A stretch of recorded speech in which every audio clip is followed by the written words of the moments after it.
je vais commencer d'abord par présenter les excuses du personnel aux malades de la réanimation. Parce que nous savons tous qu'il y a quelques jours, un feu s'est déclaré au niveau de la réanimation. Ça aurait pu être pire du fait que la réanimation est logée à côté d'une centrale d'oxygène. Remercier le personnel pour sa promptitude, les agents qui étaient présents avec l'aide des agents de la maintenance, des services de la maintenance, pour les efforts qui ont été consentis et déployés pour venir à bout de ce feu. Aujourd'hui, cette situation nous interpelle tous, surtout par rapport à la réhabilitation de l'hôpital régional de Saint-Louis. Et il y a quelques années, 3 années auparavant, l'État nous a remis une subvention de 844 millions, dont 200 millions ont été affectés pour la réhabilitation de cet établissement. Et au cours de 2 gestions, l'argent qui se trouvait au Trésor aujourd'hui, le personnel se demande où se trouve cet argent parce que l'argent a complètement disparu. Et nous pouvons situer cette somme au niveau de la ligne budgétaire de l'établissement. Et c'est le moment aussi de se poser des questions. Parce que l'État nous est venu en aide par le biais du ministère de la Santé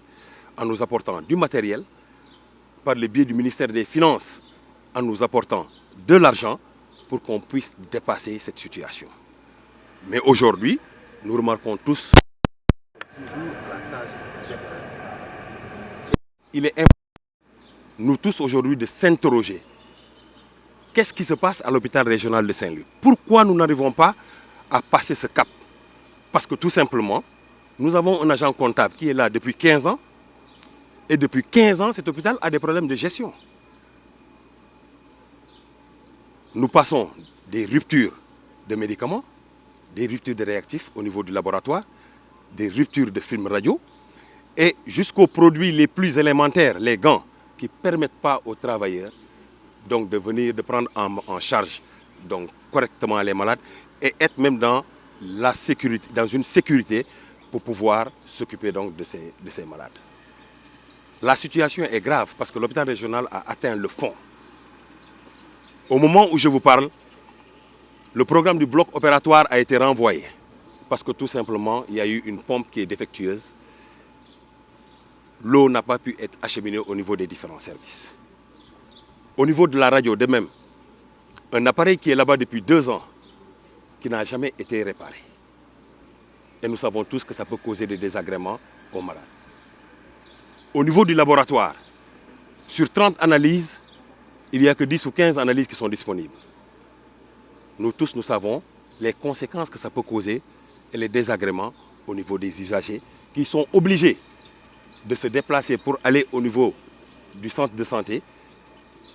et des infirmeries du coin pour pouvoir faire ces analyses. Et le retard que cela provoque dans la prise en charge du malade par rapport aux interprétations des médecins. C'est pourquoi nous aujourd'hui, travailleurs de l'hôpital régional de Saint-Louis, nous avons décidé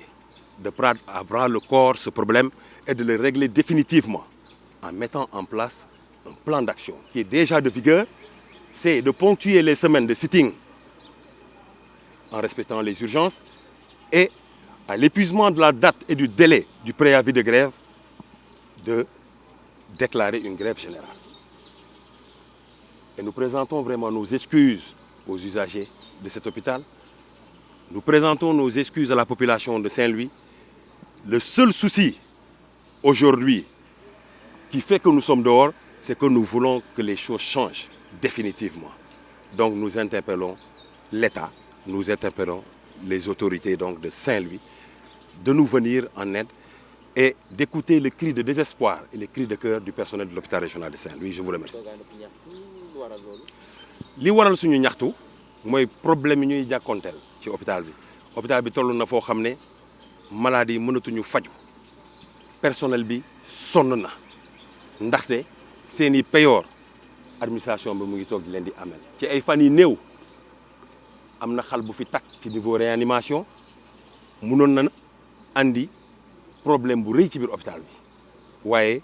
ñu ngi jaajëfal personnel hôpital bi nga xam ne ak maintenance bi nga xam ne seen def nañ sa kettun lay kattan pour mën a fay safara boobu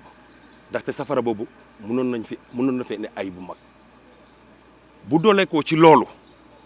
problème boobu tax na ñu mën a wax ne hôpital bi war nañ ko defaraat jot na pour ñu defaraat ko waaye ñu mën a fàttali tamit ci ay at yu néew état bi joxoon nañu fi 844 millions mu am 200 millions yi nga xam ne dañu ne xaalis boobu dañ koy jël pour defaraay ko hôpital bi xaalis boobu nag ba tey dañu waxoon mu ngi ci compte trésor yi mais xaalis boobu réer na naaw na jël nañ ko nee nañ ko foofu ku ko jël nag xamuñu ko loolu ñun liggéeykat yi du suñu liggéey mooy maanaam état bi jàppale nañu andi nañu ay matériel jox nañu xaalis li nga xam ne tey buñ ko defoon duñ fi toll woon te problème bi mu ngi bëgg a yàgg te yàgg na lool ñu jàpp ne am na ay règles yoo xam ne il faut ñu régler ko pour que situation bi mën a changer ndaxte agent comptable boo xam ne ki nga xam ne mooy téye xaalis bi 15 ans la fi def loolu amul fenn ci Sénégal te ci 15 ans yooyu hôpital ba léegi dafa nekk ci ay problème changé na ñaata directeur ci diggante bi ci 15 ans yi taxul dara dox moo tax ñuy interpeller état di koy remercier nag ndaxte état jox nañu xaalis jox nañu matériel jàppale nañu moment difficile yi nga xam ne hôpital mu ngi ko doon dund. tey bu ñu xoolee hôpital bi yu bëri doxul bloc opératoire programme bi nañ ko renvoyé ndax ndox amul pompe baa yàqu rajo am na benn rajo ba fa nekk 2 ans kenn defaru ko réactif yi nga xam ne mooy tax nit ñi di def ay analyse dafa ñàkk analyse yi bëriwul maladie dañuy dem ci biti di koy def si ay centre yi gën a ndaw te ñooñu am nañ ko loolu du yoon ñu ne nag jot nañu taxaw xalaat saytu problème bi régler ko benn yoon mu jeex ndax population Saint-Louis yi sonn nañ travailleurs yi sonn nañ dañuy dem ba du ñu am ay gants pour liggéey loolu nag mënuñu si continuer ambulance amul maladie dañuy sonn bu ñuy bëgg a évacuer seen maladie boo xoolee IPRES bi maanaam retraité yi dinañ toog bu ñu demoon retraite sax dinañ toog at kenn du leen fay seen payoor toog nañ at administration bi fayul IPRES fayul caisse de sécurité sociale donc ñu ne nag tey jot nañu taxaw te taxaw boobu fas yéene nañ taxaw xeex pour que problème bi réglé benn yoon ñu ngi ciy woo dimbali nag personnage ci Saint-Louis population Saint-Louis ñuy baalu ndax ci fan yi ñuy dem nii dana métti ndaxte bi yoon moom du ñu taxaw ndaxte problème bi faa ñu réglé ko wala ñu baax. fu mu toll nii bu ñu defee ay sitting préavis de grève bi bu jotee dañuy déclarer grève générale waaw loolu la ñu am pour wax